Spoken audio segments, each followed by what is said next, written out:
గుర్రము లోబడాలంటే, గుర్రాన్ని అదుపు చేయాలంటే కళ్ళెము ఎంత అవసరమో, సముద్ర మార్గాల గుండా షిప్పులు ప్రయాణిస్తున్నప్పుడు ఆ షిప్పులు, ఆ ఓడలు 10 అంతస్తులు కలిగిన పెద్ద పెద్ద ఆ ఓడలు కూడా ఓడ నడుపువాడి చేతిలో ఉన్న చిన్న చుక్కాని, చిన్న స్టీరింగ్ చేత ఆ ఓడంతా తిరపబడుతున్నది. దేవునికి స్తోత్రం. నిప్పు కొంచెమే, కానీ విస్తారమైన అడవిని కూడా తగలబెట్టగలదు. అలాగనే మన నాలుక మన అవయవంలో చిన్నదే, కానీ అది బహుగా అదిరిపడుతుందంట.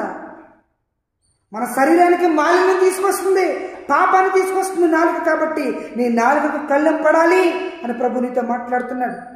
దేవునికి స్తోత్రం.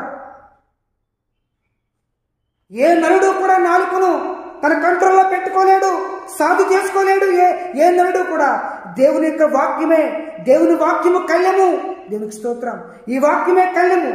ఈ వాక్యము ఎవరి హృదయంలో అయితే ఉంటుందో వారి నోటికి కళ్ళెం పడుతుంది. దేవునికి స్తోత్రం. కాబట్టి మీరు భక్తి గలవారని చెప్పుకుంటూ నోటికి కళ్ళెం పడాలి అని ప్రభు మాట్లాడుతున్నాడు. దేవునికి స్తోత్రం. కొన్ని సందర్భాల్లో మనకు కోపం వచ్చినప్పుడు మాటలు మీరుతూ ఉంటాం, మాటలు వదిలేస్తూ ఉంటాం.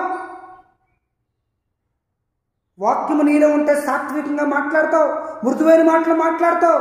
ఆ కళ్ళెము నీ మీద, కళ్ళెము నీ నోటికి లేదు కాబట్టి ఇష్టానుసరమైన మాటలు మనం మాట్లాడుతున్నాం. ప్రభువా, ఈ సాయంకాల సమయంలో ప్రభువా, నా నోరు అదుపులో లేదయ్యా. పనికిమాలిన మాటలు, వ్యర్థమైన మాటలు, కీడు కల్పించే మాటలు నేను మాట్లాడుతున్నాను.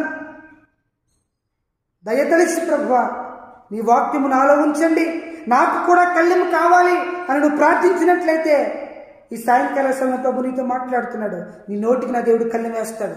దేవునికి స్తోత్రం.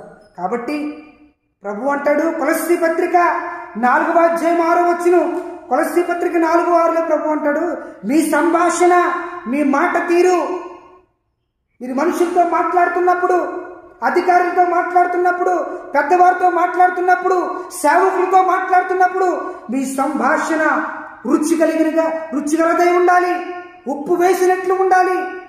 దేవునికి స్తోత్రం.